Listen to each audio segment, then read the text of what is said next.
आज एक नए इंटरव्यू में एक नई शख्सियत के साथ आप सबका मैं स्वागत कर रहा हूँ। और साथ में आज का जो टॉपिक है वो थोड़ा सा चिंता का विषय बनता जा रहा है आजकल, भारत के साथ साथ जम्मू में भी। जो विषय है वो ज़्यादा उनके साथ कंसल्ट हैं, एसोसिएट हैं औरतें, महिलाएं। जी, कहीं ना कहीं आपने टाइटल पढ़ लिया होगा, ब्रेस्ट कैंसर की बात हो रही है आज। जब किसी को कोई प्रॉब्लम होती है तो मुझे लगता है कि सबसे पहले एक अच्छा विकल्प ये होता है बेस्ट डॉक्टर। जो हमारे जहन में रहता है कि हमें बेस्ट डॉक्टर मिलना चाहिए कि मैं इस समस्या से बाहर आ जाऊं। नमस्कार, आपके मन में बसने वाले प्रभु को मेरी प्रणाम। आज हमारे साथ हैं डॉक्टर सुरभि कड़ियार। मैम, आपका बहुत बहुत स्वागत है हमारे थैंक प्रोग्राम यू। में। डॉक्टर सुरभि कुड़ियार जी कंसल्टेंट हैं और सर्जन हैं, ऑन्कोलॉजी ब्रेस्ट सर्जरी की एक्सपर्ट हैं, सर्जन हैं। काफ़ी वर्षों से लोगों की दुआओं से और लोगों की परिवार की दुआओं से उनको स्वस्थ करते आ रही हैं। मैम, आज का जो टॉपिक है वो थोड़ा सेंसिटिव भी है। आप इसके गुड। काफ़ी जानकार हैं, काफ़ी देर से आप इस पे काम भी कर रही हैं और लोगों को निजात भी दे रही हैं। सबसे पहला क्वेश्चन मैम ये रहेगा कि जो ब्रेस्ट कैंसर है और कैंसर में, दोनों में फ़र्क क्या है देखिए आम भाषा में? देखिए आम भाषा में अगर मैं आपको ये बात समझाऊं कि ब्रेस्ट कैंसर, देखो सबसे पहली बात है किसी को कहना ब्रेस्ट कैंसर, जी। कैंसर, ये अपने आप में एक बहुत बड़ी बात है। देखो, हमें हमेशा से समझ आती है कि ब्रेस्ट कैंसर जो है एक गांठ की शक्ल में हमारे सामने आता है। अब वो जो गांठ है वो एक शरीर के एक अंग में हो सकती है, और वो जो अंग है वो हमारा ब्रेस्ट है, जिसको हम स्तन कहते हैं या फिर हम छाती का एक हिस्सा कह सकते जी। हैं।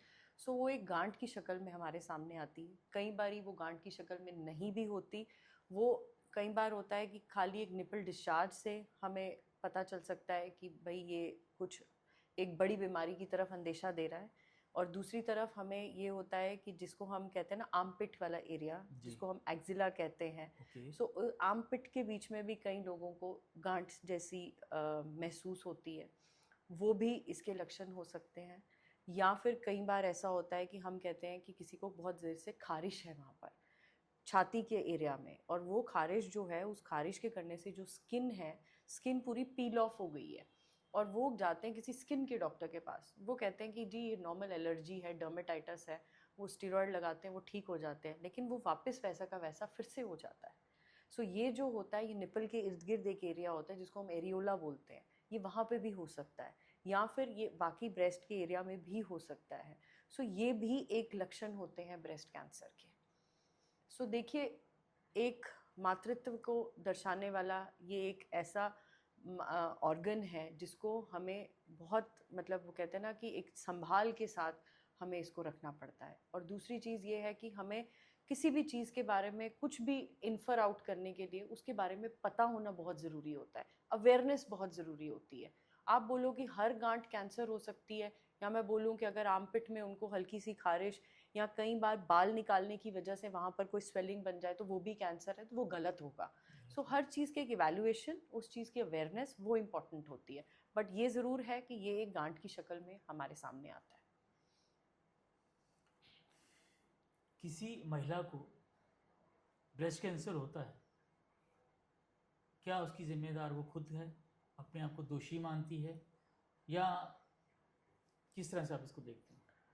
देखिए, आपने ये कहते हैं ना कि एक ना किसी भी महिला की एक दिल की बात आपने आज बोली है, क्योंकि जो भी एक महिला हमेशा आती है ना, तो वो अपने परिवारजनों से घिरी हुई होती है हमेशा। जी। सो वो अपनी दिल की बात कभी भी एक डॉक्टर से नहीं कर सकती है। महिलाएं जब भी एक ऑपरेशन थिएटर में रूबरू होती है ना डॉक्टर के जी। साथ, तो वो हमेशा ये सवाल पूछती हैं, डॉक्टर साहब ये चीज़ मुझे क्यों हुई है। हम्म। और कई महिलाएं तो आगे से ये भी बोलती हैं कि डॉक्टर साहब मैंने कभी सिगरेट नहीं पिया, शराब नहीं पिया, क्योंकि हम लोग हमेशा इन्हीं चीज़ों के साथ हर चीज़ को कोरिलेट करते हैं। कोरिलेट करते हैं। मैं तो अपने घर में अपने बच्चों के साथ अपना घर का काम करती रही, सारी ज़िंदगी मैंने इसी में निकाल दी, और अब देखो इस उम्र में आके मुझे ये चीज़ हो गई। जी। सो डॉक्टर साहब ये चीज़ मुझे ही क्यों हुई।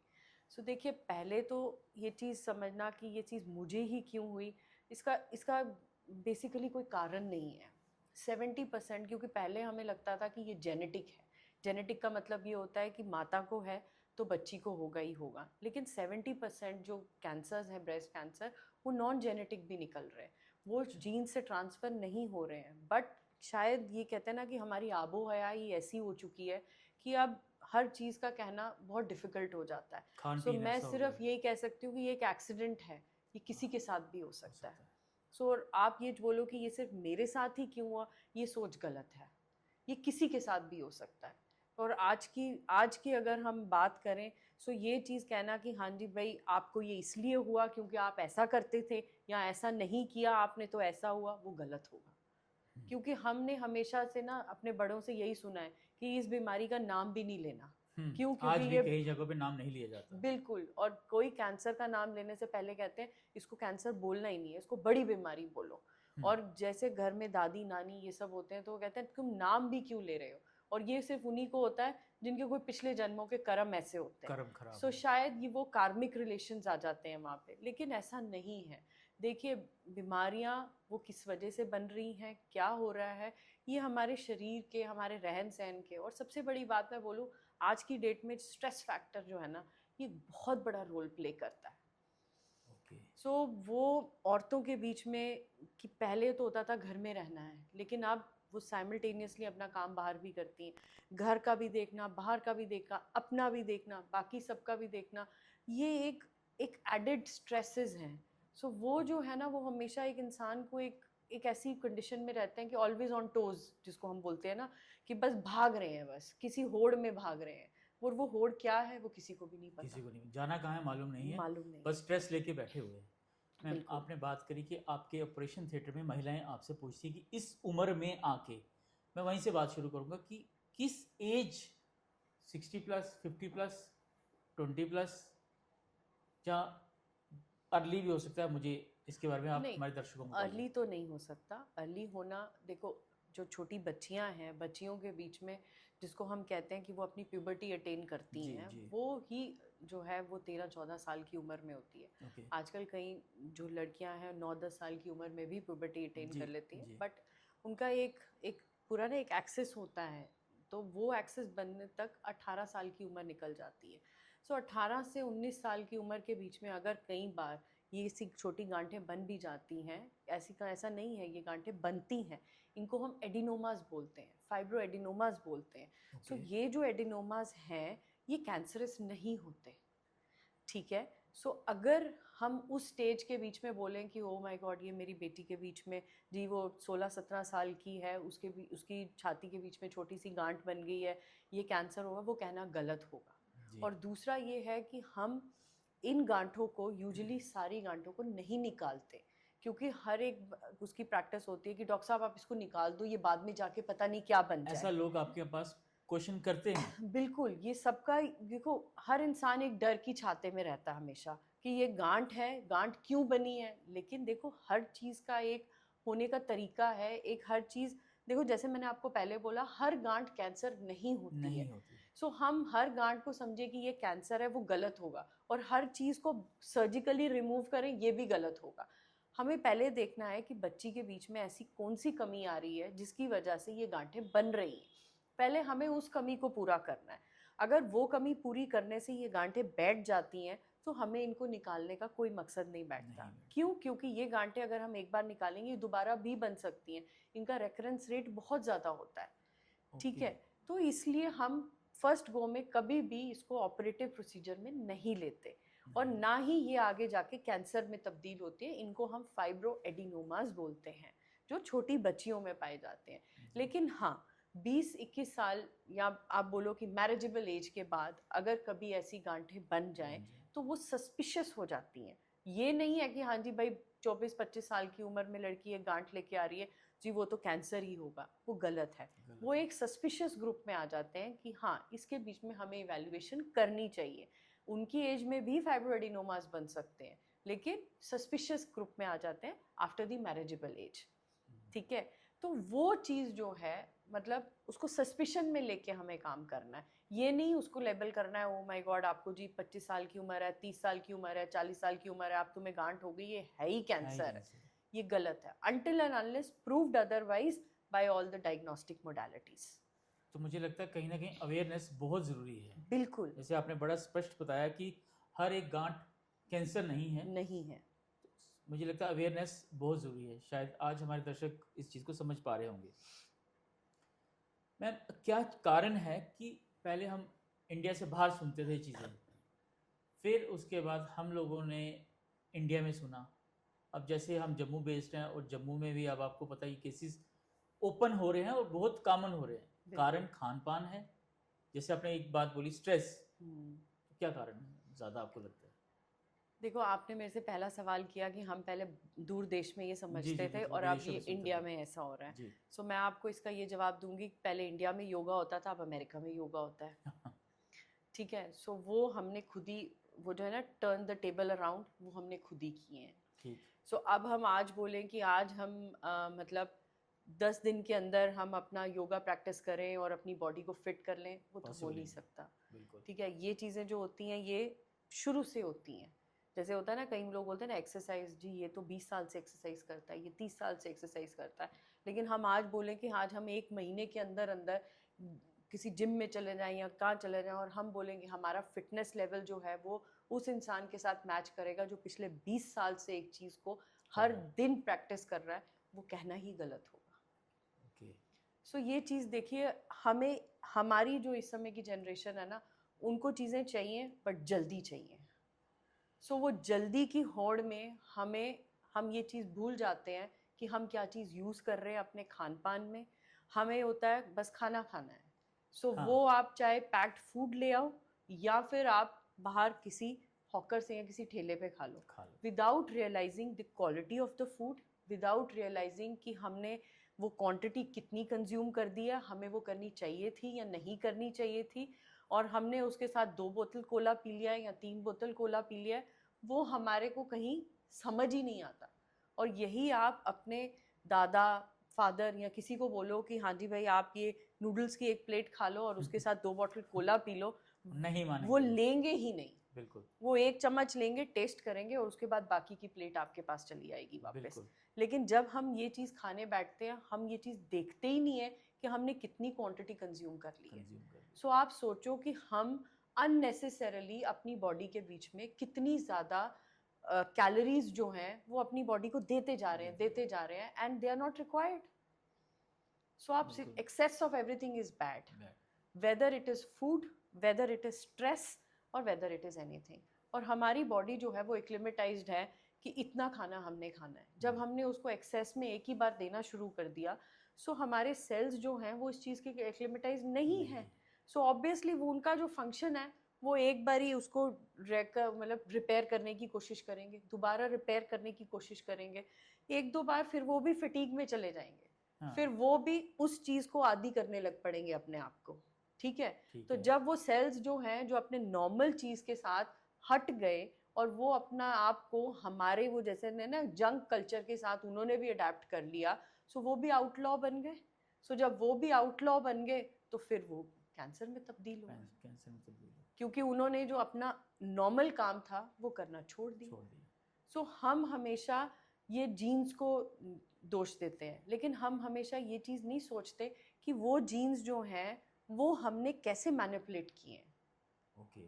सो जस्ट थिंक कि हाँ जी, वो कहते हैं ना, हम सुनते थे ना कि रस्सी पत्थर के ऊपर पड़ती है ना, हाँ, तो पत्थर के निशान। ऊपर भी निशान पड़ जाता है। बिल्कुल। सो अगर पत्थर पे निशान पड़ सकता है तो ये it's a human body which is in constant work. Okay. आपने बोला कि बच्चे कुछ भी खा रहे हैं, तो पहले हम पहाड़ों में जाते हैं सेहत बनाने के लिए, मुझे लगता है अब मैगी खाने के लिए जाते हैं जो सेहत एग्जैक्टली, खराब कर रही है हमारी। एग्जैक्टली, आपने बिल्कुल ठीक बोला। बिल्कुल मैम। मैम, किसी थोड़ा सा सेंसिटिव क्वेश्चन है ये।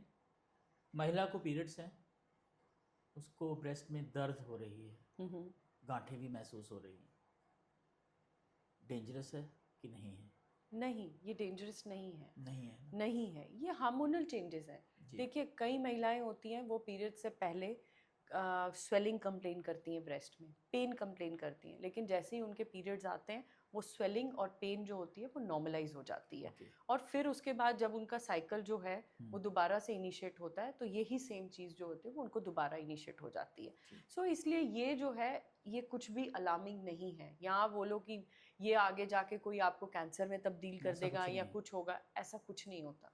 दिमाग में आजकल हर जगह आपको ब्रेस्ट कैंसर समझ आ रहा है, तो लोगों को लगता होगा ऐसा हो सकता है। तो ये एक आसान सा आपने आंसर दिया।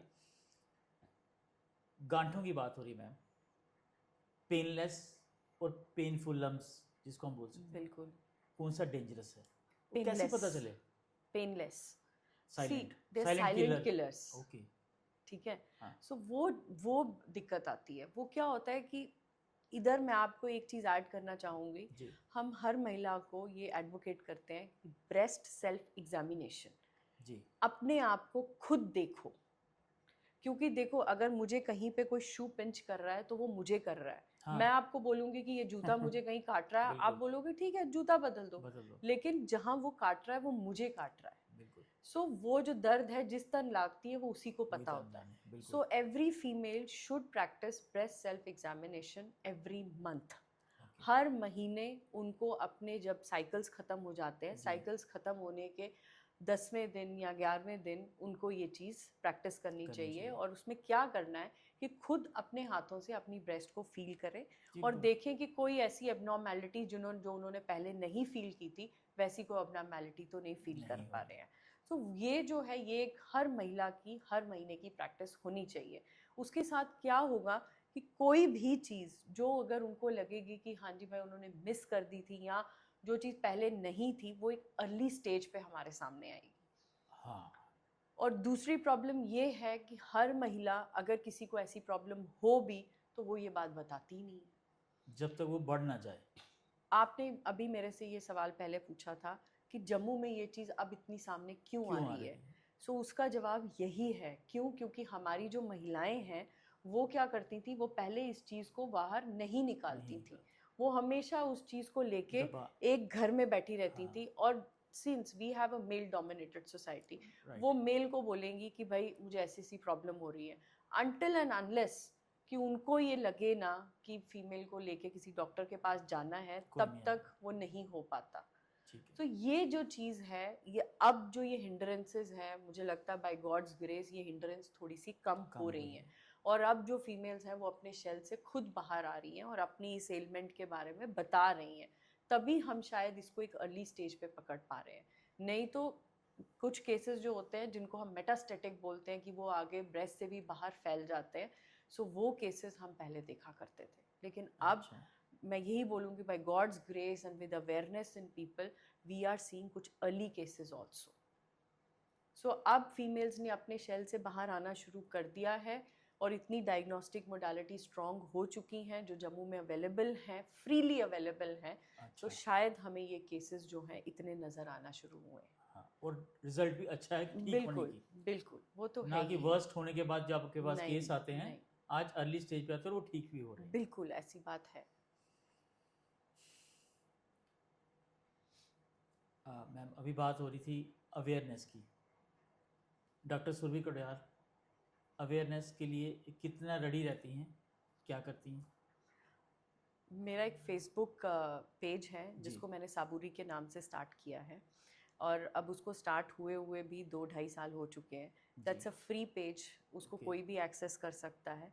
और अगर किसी को कोई भी क्वेरी हो तो वो उस फेसबुक पेज के ऊपर या फिर मेरे इंस्टाग्राम पेज के ऊपर कभी भी फ्रीली पोस्ट कर सकते देख हैं। सकते हैं। एंड विद इन मेरी जो ये रहती है मतलब व्हाट आई फील इज़ कि इंस्टेंट आंसर मिल जाए। बट सिंस कि I am also family Obviously। Women, so अगर मेरे को घंटा 2 घंटा डिले हो जाए सो जस्ट बेयर विद मी।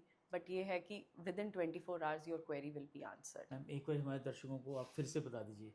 मेरा फेसबुक का पेज है that is Saburi and Saburi is also on Instagram and anybody can access that page anywhere and any time. Okay. और कोई भी किसी को कोई क्वेरी हो ब्रेस्ट से रिलेटेड, ब्रेस्ट कैंसर से रिलेटेड या फिर ब्रेस्ट के किसी भी एलिमेंट से रिलेटेड, सो प्लीज़ वो वहाँ पे पोस्ट कर सकते हैं and I will make sure that I answer all the queries before 24 hours.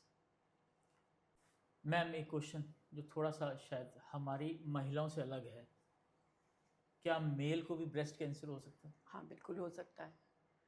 अच्छा। इसकी जो संभावना है मेल्स में होने में वो महिलाओं के कंपैरेटिवली बहुत कम है, बट अगर आप ये कहें कि नहीं हो सकता, बिल्कुल नहीं हो सकता, वो गलत होगा कहना।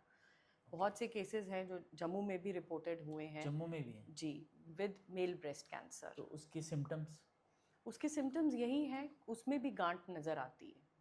किस एरिया में? देखिए चेस्ट में? छाती, बिल्कुल हाँ, छाती के अच्छा। एरिया में ही जो मेल्स होते हैं, मेल्स भी गांठ को, या फिर उनको लगता है कि उनका जो छाती का एक तरफ का मांस है वो बढ़ गया है, ओके, मसल बन गया सो जिसको वो कह मांस सकते हैं। बढ़ने के लिए भी उस चीज़ को एवेल्युएट करवाते हैं। अच्छा तो ये चीज़ रहती है। मैम, कुछ क्वेश्चंस हैं सिंपल,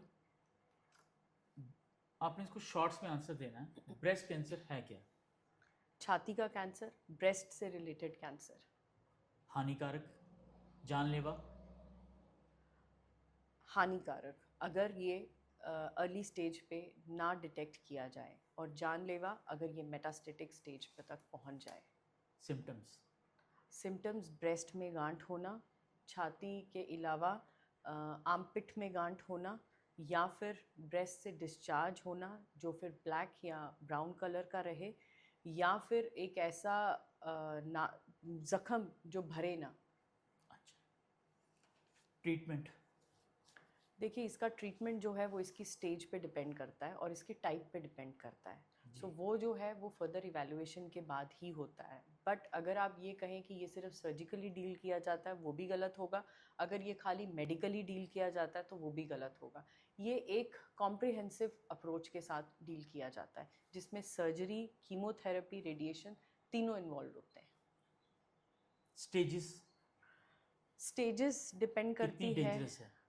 देखिए अर्ली स्टेज, जैसे मैंने आपको बोला, अगर मैं लेमैन लैंग्वेज में आपको जी बोलूँ, जी बिल्कुल। सो वो रहेगा कि ये सिर्फ ब्रेस्ट में ही है। जी। वो आ गया स्टेज 1। स्टेज 2 आ गया कि ये ब्रेस्ट के साथ साथ आर्मपिट में भी इन्वॉल्व है। ओके। स्टेज 3 आ गया कि ये ब्रेस्ट में भी है, आर्मपिट में भी है, और जो गांठ है वो बड़ी है। ठीक है। ठीक है, कोई 3 सेंटीमीटर की गांठ है, 4 सेंटीमीटर की गांठ है। और स्टेज 4 आ गया कि ये ब्रेस्ट के अलावा लिवर, कहीं बोन्स में, मतलब ब्रेस्ट के अलावा ये किसी और शरीर के हिस्से में पहुंच भी गया। पाया गया है। मैम ट्रीटमेंट हो गया, सर्जरी भी हो गई, कीमो कितनी बढ़िया है, कीमो कितनी खराब है? देखिए वो कहते हैं ना, जहर को जहर काटता है, अच्छा। तो इसके लिए ये इम्पोर्टेंट है। कीमो बहुत ज़रूरी है। बिल्कुल। देखिए आजकल वो चीज़ें नहीं हैं जैसे हम पहले सुनते थे कि कीमो ऐसी होती है उसके साथ इंसान बिल्कुल रह जाता है या हाँ। कुछ है। देखिए हर बॉडी हर चीज़ को एक डिफरेंटली बिहेव करती है, लेकिन हमारे पास वो चीज़ों को टैकल करने के लिए इतनी सहूलतें हैं है। कि अगर किसी के सेल्स कम हो जाएं हम उनको बढ़ा सकते हैं और उसको नेक्स्ट कीमोथेरेपी के लिए तैयार कर सकते हैं। ब्लड कम हो जाए, ट्रांसफ्यूजन दे सकते हैं, या कोई भी ऐसी चीज़ हो उसको हम मेडिकली डील कर सकते हैं। ऐसा नहीं है कि कीमोथेरेपी के साइड इफ़ेक्ट्स नहीं होते। कई बार बहुत ग्रॉस साइड इफ़ेक्ट्स होते हैं कि इंसान को हॉस्पिटलाइजेशन की ज़रूरत भी पड़ जाती है। बट यही बोलूँगी कि हॉस्पिटल इतने इक्विप्ड हैं कि वो उन चीज़ों को केटर कर सकें। और दूसरी चीज़ ये है कि यहाँ पे मैं एक चीज़ ऐड करना चाहूँगी कि यहाँ पर हमें जो प्रॉब्लम आती है, what we face is due to some myths. मेरा अगला क्वेश्चन यही था। वो जो मिथ्स है ना, वो ब्रेस्ट कैंसर के साथ बहुत ज़्यादा इन्वॉल्व है। वो क्या इन्वॉल्व है कि देखिए जब भी हमें ब्रेस्ट कैंसर के लिए कोई डायग्नोज करना है, हम उसको कैसे डायग्नोज करेंगे? हमें उसको डायग्नोज करने के लिए एक सुई का टेस्ट करना होता है जिसको हम एफएनएसी या बायोप्सी बोलते हैं। वो एक बहुत पतली सी सुई होती है, लेकिन वो एक मिथ है हर फीमेल के बीच में, हर इंसान के बीच में, कि जी वो सुई जो है वो लोहे की है, और अगर हम किसी भी ट्यूमर को सुई लगा दें तो वो फट जाएगा और वो पूरे शरीर में फैल जाएगा। सो देखिए सबसे पहली हिंडरेंस जो हमें आती है वो डायग्नोसिस में ही आ जाती है। अच्छा। क्योंकि पेशेंट जो है वो उस टेस्ट के लिए रेडी नहीं होता। उसको लगता है हमारे जो एक कुछ पेन हो गया, उसको स्वेल हो गया, उसको प्रिक करने से फैलेगा, बिल्कुल उसी चीज़ को लेके चल रहा है। बिल्कुल। तो ये जो मिथ है ये हमें बर्स्ट करने हैं कि पहली बात तो लोहे की कभी सुई होती ही नहीं है। देर आर मतलब आप अगर ये देखोगे ना तो हमें कई बार कुछ लोग कहते हैं ना डॉक्टरों के जो औजार होते हैं वो तो सोने चांदी के होते हैं। सो अच्छा, ये कई बार ये चीज़ें ना हमें कही जाती हैं। सो ऐसा नहीं है कि ये सोने चांदी के होते हैं, बट ये है कि लोहे के नहीं होते हैं। लोहे की नहीं और होती। दूसरी चीज़ ये है कि ये बिल्कुल एक जैसे होता है ना कि आपको, जैसे हम अपनी रोज़ शुगर टेस्ट करते हैं, तो हाँ, क्या हम पिन प्रिक नहीं लेते? ले रहे हैं। सो एक समझ लो वो पिन प्रिक से हल्का सा थोड़ा सा ज़्यादा और एक प्रिक जो हमें लगेगा, बस, उसके हिसाब से हम एक टेस्ट लेते हैं, जिसके साथ हम अंदर का एक छोटा सा टिश्यू ले लेते हैं। जी, सो वो टिश्यू डायग्नोसिस हो जाता है। ऐसा है। सो ये चीज़ रहती है, लेकिन हमारे ये मिथ है कि हमने ये सुई वाला टेस्ट नहीं नहीं करवाना। करवाना। फिर हम अगर किसी को बोलते हैं कि आप जाके मैमोग्राफी करवाओ, सो वो कहते हैं मैमोग्राफी के साथ हमें बहुत रेडिएशंस लगती हैं। हुँ, सो देखिए, मैमोग्राफी के बीच में जो रेडिएशंस हैं वो एक चेस्ट एक्सरे से भी कम है। ठीक। लेकिन अगर किसी को नॉर्मल खांसी भी होती है तो वो खुशी खुशी एक चेस्ट एक्सरे करवाने चला जाता इवन है। कि डेंटिस्ट के पास आसानी से वो 3-4 शॉट्स भी ले लेते हैं कि हाँ जी, कोई बात बिल्कुल, नहीं। कि कोई दिक्कत नहीं है। लेकिन एक मैमोग्राफी जो एक टेस्ट है जिसको हम एडवोकेट करते हैं कि 35 years and above every female should get it done every year.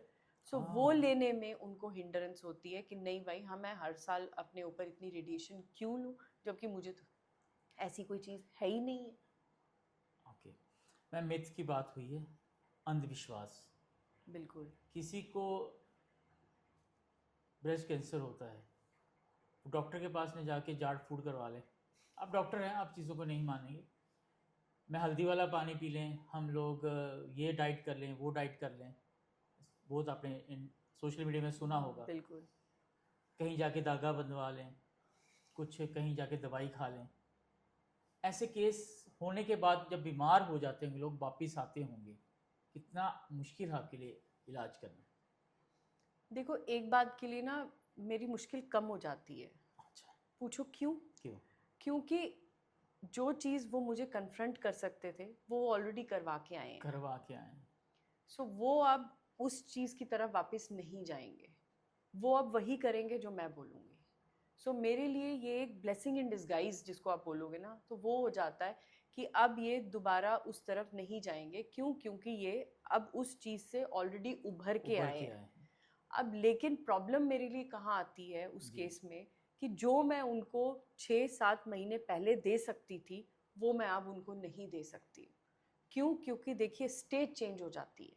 हाँ, सो जब स्टेज चेंज हो गई तो जो स्टेज 1 का ट्रीटमेंट था वो मैं अब उसको स्टेज 3 या स्टेज 4 में नहीं दे सकती। नहीं दे सकते। ये चीज़ कोई इंसान नहीं समझता, क्योंकि time, her cheese, stitch in time saves 9।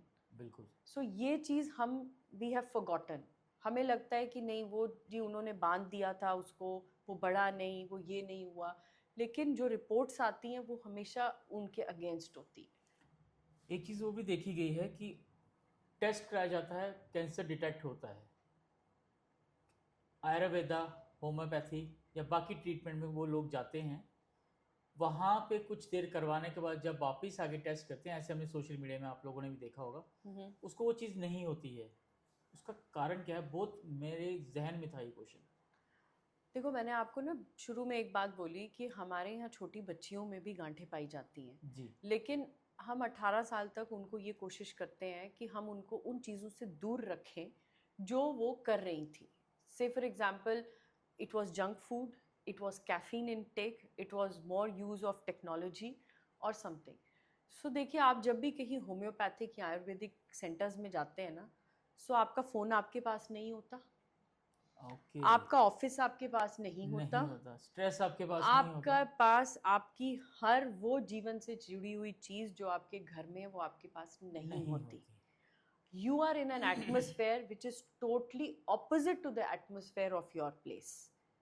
ठीक है, वहाँ पे आपको टाइमली खाना भी मिलता है, सात्विक खाना भी मिलता है। ठीक, वहाँ पे आपको टाइमली योगा भी हो रहा है, टाइमली नहा भी रहे हो, टाइमली दवाई भी ले रहे हो, हर एक चीज़ आपको टाइमली टाइमली हो हो रही रही है। है। सो जब वो चीज़ टाइमली हो रही है और विद इन हेल्दी पैरामीटर्स हो रही है, हाँ, सो ऑब्वियसली बॉडी भी रिजुविनेट हो जाती है। So body even feels good कि नाउ आई एम लिविंग। हाँ। और यहाँ पे आप डॉक्टर्स के बाहर बैठ के लोग वेटिंग में मोबाइल यूज़ कर रहे थे, जिसको ये प्रॉब्लम भी होती है। सो देखो, जब हम देख, body also needs a place to live. So हम जो उनको चीज़ देंगे खाने के लिए वो फीड होगा। हम्म, हम उसको रहने सहने के लिए जो जगह देंगे वो वहीं रहेगी। लेकिन वही। जब आप ऑल टुगेदर अपना एक चीज़ ही चेंज कर दोगे और ये ऑपोजिट एक सिनेरियो में चले जाओगे जो हाँ। एक्चुअली एक बॉडी को चाहिए, एक अच्छा वातावरण, बड़ा सा प्लेग्राउंड, बड़ी सी गार्डन, हैप्पीनेस, लाफ्टर थेरेपी, बिल्कुल। वो देखो ये सारी चीज़ें होती हैं, लेकिन ये सब हम अपने घर में क्यों नहीं मिल पाती हमें। तो और फिर हम कहते हैं हम वहाँ गए थे हम, और दूसरी चीज़, हमने जो नॉर्मल पैसे थे उससे डबल पैसे खर्च के ये चीज़ ली है, बिल्कुल। और ये चीज़ हम अपने घर में भी कर सकते हैं, लेकिन नहीं, तो फिर बोला जाता कि ये वाले ट्रीटमेंट नहीं अच्छे थे, वो ट्रीटमेंट वो अच्छे थे। ट्रीटमेंट अच्छे थे। See I am not against any treatment, with due respect नहीं टू आप। एवरीथिंग, जी। ठीक है, क्यों? क्योंकि हर चीज़ हैंड इन हैंड चलती है। हमारे भी जो आज हम प्रैक्टिस कर रहे हैं वो हमारे पुराने वैद्यों ने हमें दिया है, हमने कोई अपने से चीज़ें नहीं बनाई नहीं हैं, बनाए। ये वैद्य थे जिन्होंने आगे ये चीज़ें चलाई हैं। सो हम we have evolved out of all those things, so we are just an offshoots of things. So अगर आप बोलो कि आज मैं बड़ा हो गया या वो छोटे हो गए या वो छोटे हो गए मैं बड़ा हो गया, वो ऐसा नहीं, गलत होगा। गलत होगा। लेकिन दिस इज़, ये हमारा माइंडसेट है जो गलत हुआ हुआ है।